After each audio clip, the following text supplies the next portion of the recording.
And welcome back to the channel get PYQs की series जोर शोर से चल रही है। लास्ट लेक्चर्स को नहीं देखा है, अच्छे क्वेश्चंस आपसे छूट नहीं जाने चाहिए, तो आपके लिए क्वेश्चंस हैं। पहला क्वेश्चन एलसी के साथ सॉल्व करना और सर्वे का बहुत ही उम्दा लेवल का क्वेश्चन है, जिसमें लैटिट्यूड और डिपार्चर के बारे में पूछा जा रहा है।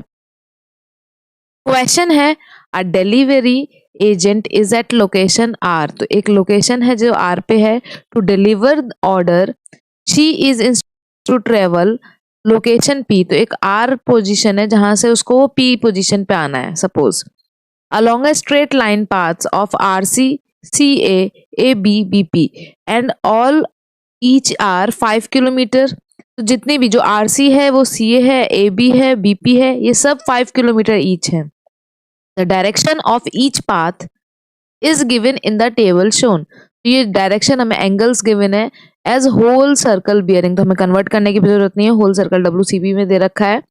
Assume that the latitude L and departure D of R is 0 0। तो अगर हम इसको जो R पोजिशन है इसको ओरिजिन मान लेते हैं, फिर तो हमारे लिए इजी हो जाएगा लैटिट्यूड और डिपार्चर फाइंड करना है P का।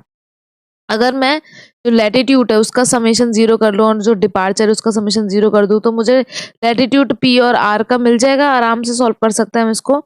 लैटिट्यूड R क्या हो जाएगा, हमारा लैटिट्यूड R हो जाएगा, सारे जो R हैं और जो हमने ऐड किए हैं उन सबको इक्वल कर देते हैं। तो अगर हम इसकी बात करते हैं तो इसको आराम से हम सॉल्व कर सकते हैं। दो वे हैं, एक तो है कि पूरा डायग्राम बना के उसको सॉल्व करो, और दूसरा वे बहुत इजी है। अगर हम बात करते हैं तो हमें पता है कि जो लैटिट्यूड्स होते हैं, अगर लैटिट्यूड की बात करते हैं वहां पे कॉस का एंगल चलता है।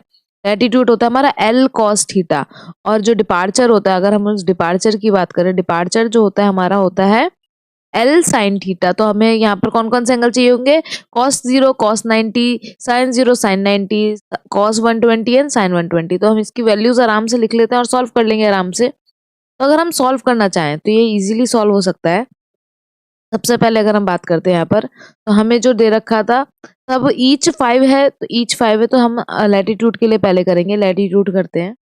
और मुझे P पॉइंट का लैटिट्यूड फाइंड करना है, P पॉइंट का लैटिट्यूड फाइंड करना है।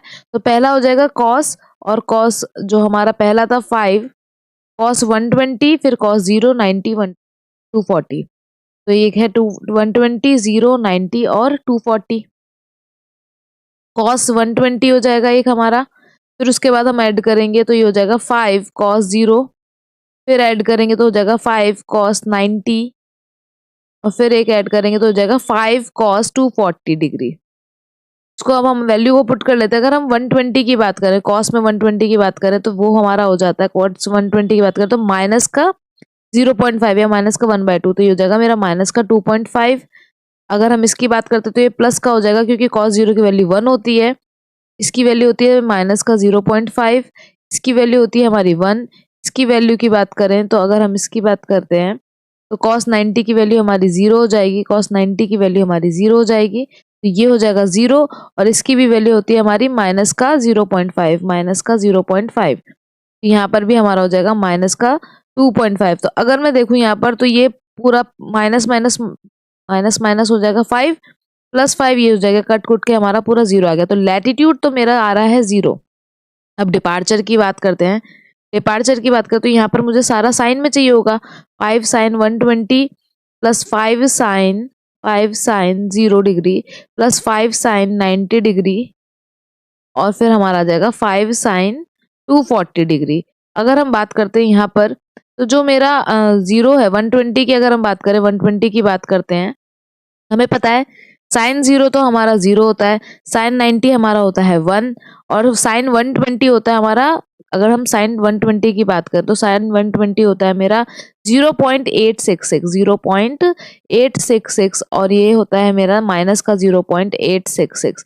इसको जब पुट करेंगे तो हमारी वैल्यूज आएंगी हमारी, अगर इनकी वैल्यूज की बात करें तो यहाँ से आएगा 4.33, ये हो जाएगा मेरा 0, ये हो जाएगा मेरा 5, और यहाँ हो जाएगा माइनस का 4.33। तो कैंसिल हो गया ये पूरा। तो यहाँ से जो डिपार्चर आया वो मेरा 5 आया। तो लैटिट्यूड 0 और डिपार्चर 5, अगर हम बात करें तो लैटिट्यूड 0 और डिपार्चर 5, तो बी ऑप्शन जो दिख रहा है मेरे को, बी ऑप्शन की बात करें तो B option will be the correct answer of this question. और ये अच्छा क्वेश्चन, तो ऐसे क्वेश्चन पूछे जाते हैं, तो B option will be the answer.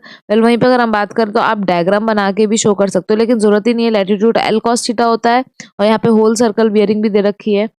और डिपार्चर हमारा L sin थीटा होता है।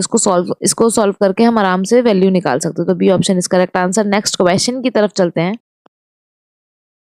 अगला क्वेश्चन है, a beam is subjected to a system of coplanar forces as shown in the figure. The magnitude of vertical reaction at support P। तो P जो support है, यहाँ पर जो P सपोर्ट है, इसका मुझे रिएक्शन फाइंड करना है। अगर हम बात करते हैं RQ भी यहाँ पर होगा, RP की वैल्यू फाइंड करनी है न्यूटन में। तो पहले इसको अगर हम सॉल्व करना चाहें तो यहाँ पर हम क्या करेंगे, दूसरे कलर से इसको रिजॉल्व कर लेते हैं। तो यहाँ पर आप देख रहे हो कि ये एंगल बना रहा है, तो यहाँ पर ये तो हो जाएगा 500 cos 60, 500 cos 60, और वर्टिकली हो जाएगा, वर्टिकली हम बात करते हो जाएगा 500 sin 60। और अगर इसकी बात करें, ये 100 है, तो 100 को अगर मैं यहाँ नीचे ले आऊं, यहाँ हो जाएगा मेरा 100, और यहाँ पर ये क्लॉकवाइज मूवमेंट कर रहा है, तो यहाँ पे मेरा मूवमेंट हो जाएगा 100 इंटू 0.5, ये मेरा मूवमेंट हो जाएगा। तो एक जीरो से एक जीरो कैंसिल, मतलब 50। यहाँ पे मेरा 50 किलो न्यूटन मीटर मूवमेंट लग रहा है, और हॉरिजॉन्टल डायरेक्शन में ये हमने फोर्स को शिफ्ट कर लिया, जो कि 100 किलो न्यूटन लग रहा है।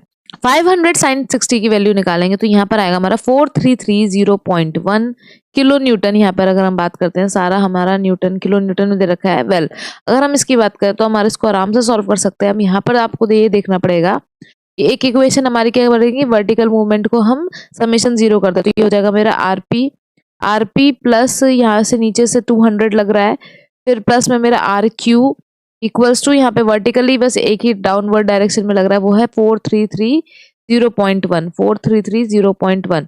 वेल, अगर हम आगे बढ़े तो हमें सबसे पहले RQ फाइंड करना चाहिए। RQ फाइंड करने के लिए मैं क्या करूँ, मूवमेंट अबाउट P ले लेती हूँ, मूवमेंट अबाउट P को 0 कर देते हैं। तो अगर हम इसको करेंगे तो RQ के वजह से एंटी क्लॉकवाइज, तो RQ मल्टीप्लाई बाय 1.5 1.53 हो जाएगा, और ये 6, तो RQ मल्टीप्लाई बाय 6, वो भी माइनस का, क्योंकि एंटी क्लॉकवाइज है। वहीं पर अगर हम बात करें, एक हमारा क्लॉकवाइज डायरेक्शन में लग रहा है, जो कि 50 है, ये हमने जो शिफ्ट किया है, और ये जो हमारे हॉरिजॉन्टल फोर्स है, ये तो उसी लाइन ऑफ एक्शन से पास कर रहे हैं, तो ये 0 हो जाएंगे। पहले अब -200, क्योंकि 200 जो है वो भी एंटी क्लॉकवाइज डायरेक्शन में लग रहा है, तो -200 3.5। फिर अगर हम बात करते हैं, यहाँ पर ये प्लस नीचे डाउनवर्ड डायरेक्शन में हमारा, अगर हम इसकी बात करें तो डाउनवर्ड डायरेक्शन में हमारा, तो ये पॉजिटिव हो जाएगा, और 4330.1 मल्टीप्लाई बाय 2, तो ये हमारा वैल्यू आएगी। यहाँ से हमारे इसको सॉल्व करेंगे तो हमें RQ की वैल्यू फाइंड करने को मिलेगी। तो RQ की वैल्यू हमारी, जब हम इसको सॉल्व करेंगे तो आएगी 36 हमको यहाँ से RQ की वैल्यू देखने को मिलेगी।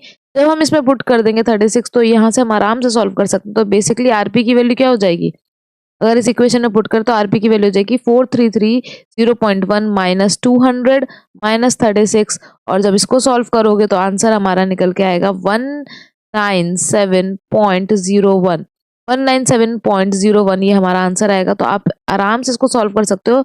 बस इस क्वेश्चन में बेसिकली अगर हम इसकी बात करें, तो यहाँ पर ये करना था कि जो हमारा ये हॉरिजॉन्टल ऊपर लग रहा है, एक तो उसको मूवमेंट में कन्वर्ट करना है, और हॉरिजॉन्टल फोर्स यहाँ शिफ्ट करना था, और ये जो एंगल पे गिवन है, इसको हमें रिजॉल्व करना था। फिर तो इजीली हम नंबर ऑफ इक्वेशंस बना सकते हैं और उसको सॉल्व कर सकते हैं। क्वेश्चन की तरफ चलते हैं। वन ऑफ द मोस्ट अच्छा क्वेश्चन है ये हमारे सॉइल मैकेनिक्स का, तो फाउंडेशन से क्वेश्चन है। क्वेश्चन कह रहा है, a square footing is to be design to carry a column load. Column का लोड दे रखा है, मतलब मुझे Q की वैल्यू दे रखी है, तो Q की वैल्यू दे रखी है, मेरे को कलर चेंज करना पड़ेगा। Q की वैल्यू दे रखी है मुझे 500 kilo Newton, well which is resting at a soil stratum having following average property. तो गामा बल्क दे रखा है मुझे 19 किलो न्यूटन पर मीटर क्यूब। अगर मैं बात करूं, एंगल ऑफ फ्रिक्शन बोला है फाई इज इक्वल्स टू 0, और एंगल ऑफ फ्रिक्शन होते ही मुझे एक चीज पता है कि NC की वैल्यू क्या हो जाती है मेरी 5.14, NQ की वैल्यू हो जाती है मेरी 1, और N गामा की वैल्यू हो जाती है मेरी 0। क्योंकि मैंने NC की वैल्यू 5.14 इसलिए लिया है क्योंकि यहाँ पर बोला गया है मेयरहोफ्स बेयरिंग कैपेसिटी थ्योरी के अकॉर्डिंग हमें ये सॉल्व करना है। अगर हम आगे बात करें तो कोहेजन की वैल्यू, जो C की वैल्यू मुझे 25 kPa दे रखी है। जो डेप्थ ऑफ फुटिंग है, अगर इसकी बात करते हैं तो वो हमें 1 मीटर दे रखा है। वेल, आगे बोल रहे हैं कि फैक्टर ऑफ सेफ्टी हमें FOS की वैल्यू दे रखी है। फैक्टर ऑफ सेफ्टी की बात करें तो वो हमें दे रखा है 3। विड्थ ऑफ फुटिंग फाइंड करनी है, B की वैल्यू फाइंड करनी है, क्वेश्चन मार्क। और अगर हम बात करें, वो बोल रहे हैं डेप्थ, जो डेप्थ फैक्टर है उन सबको, जो शेप फैक्टर है, डेप्थ फैक्टर है, और जो हमारा वाटर लेवल है वो बहुत ज्यादा ग्रेट डेप्थ पे, तो सबको यूनिटी मांगना है। तो इसका मतलब क्या है कि जो हमारा फॉर्मूला होता है, अगर हम बात करें मेयरहोफ थ्योरी की, तो उसका फॉर्मूला क्या होता है, Q U is equal to C N C. फिर हमारा शेप का फैक्टर आता है, डेप्थ का फैक्टर आता है, इंक्लिनेशन फैक्टर आता है, फिर हमारा क्यू एन क्यू आता है, फिर हमारा यही शेप का फैक्टर, अगर हम बात करें शेप का फैक्टर आता है, डेप्थ का फैक्टर आता है और इंक्लिनेशन फैक्टर आता है। फिर हमारा आता है 0.5 गामा एन गामा पी। अगर हम इसकी बात करें तो यहाँ पर भी हमारा शेप, डेप्थ और इंक्लिनेशन फैक्टर आता है। लेकिन अगर हम इसकी बात करते हैं यहाँ पर, तो हमें एक चीज पता चल गई है कि एन गामा की वैल्यू 0 होगी तो ये पूरा 0 हो जाएगा। एन क्यू की वैल्यू हमारी होगी 1, एन सी की वैल्यू हो जाएगी हमारी 5.14। अब आपको एक स्टेप याद रखना है, यहाँ पे बेसिकली हमें पी की वैल्यू फाइंड करनी है। तो सबसे पहले हम क्या करेंगे और हमें फैक्टर ऑफ सेफ्टी दे रखा है, तो हमें एक बात पता है कि क्यू एन एस हमारा क्या होता है, Q N U upon factor of safety. तो मुझे सबसे पहले क्यू एन यू फाइंड करना पड़ेगा। सबसे पहले क्यू एन यू फाइंड करूंगी, और क्यू एन यू क्या होता है, क्यू एन यू क्या होता है मेरा, कि जो क्यू यू है उसमें मैं अगर गामा डी एफ को माइनस कर दूं तो मेरा क्यू एन यू मिल जाएगा। और यहाँ से हम इसको आराम से सॉल्व कर सकते हैं। तो नेक्स्ट पेज पे चलते हैं। अगर यहाँ से हम इसको सॉल्व करना चाहें तो मेरे को सबसे पहले ये पता चला कि क्यू यू निकाल लो, क्यू यू निकालो।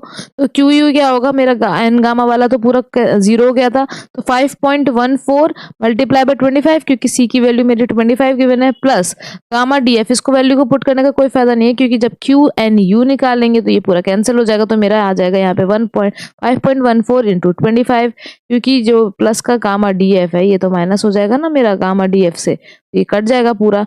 वहीं पे अगर हम बात करते हैं फिर क्यू एन एस की बात करें तो ये होता है मेरा क्यू एन यू, जो मेरा नेट है अल्टीमेट, उसमें जब मैं फैक्टर ऑफ सेफ्टी से डिवाइड करूंगी तो ये आएगा मेरा 5.14 मल्टीप्लाई बाय 25, और मेरा फैक्टर ऑफ सेफ्टी 3 गिवन है। तो ये जब आप कैलसी से सॉल्व करोगे तो इसकी वैल्यू आएगी 42.83 किलो न्यूटन पर मीटर स्क्वायर। ये तो क्यू एन एस की वैल्यू आई। अब क्यू एन एस क्या होता है, अगर मैं लोड की बात करूँ, ये तो हमारा क्या है, स्ट्रेस है। अगर हम इसकी बात करें, यहाँ पे बियरिंग कैपेसिटी है, तो अब इसकी बात करें तो ये क्या हो जाएगा, क्यू एन एस में मैं एरिया का मल्टीप्लाई कर दूं तो फिर मेरे को मिल जाएगा। अगर हम यहाँ पे बात करते हैं तो यहाँ से मेरे को क्यू एन एस पता है कि 42.83 multiply by B square is equals to कितना दे रखा था मुझे क्वेश्चन में, 500। तो यहाँ से मैं बी की वैल्यू आराम से निकाल सकती हूँ। तो बी की वैल्यू जब निकालेंगे तो अप्रोक्सीमेटली 3.14 मीटर आएगा। तो बी की वैल्यू यहाँ से जब आप डिवाइड करके अंडर रूट लोगे, इसकी वैल्यू अप्रोक्सीमेटली 3.41 देखने को मिलेगा। 3.41 मीटर आपको वैल्यू देखने को मिलेगी। और एक अच्छा क्वेश्चन है ये। आज हमने बहुत ही उम्दा लेवल के क्वेश्चंस को सॉल्व किया है। होप आप लोगों को अच्छे लगे होंगे क्वेश्चन। और ये सब जो क्वेश्चन है बेसिकली इससे ये आइडिया लगता है, क्वेश्चन के नंबर शॉर्टेज हो सकते हैं लेकिन वीडियोस बहुत सारी हैं, आप जाके क्विकली रिवाइज करिए। और इन सब से ये पता चलता है कि हमें किन किन टॉपिक को टच करना है। हर टॉपिक से क्वेश्चन नहीं पूछे जाते हैं, कुछ ही टॉपिक से ज़्यादा क्वेश्चन पूछे जाते हैं। नेक्स्ट वीडियो के लिए आप कंटिन्यू कर सकते हैं। Thank you so much for watching, like and subscribe our channel.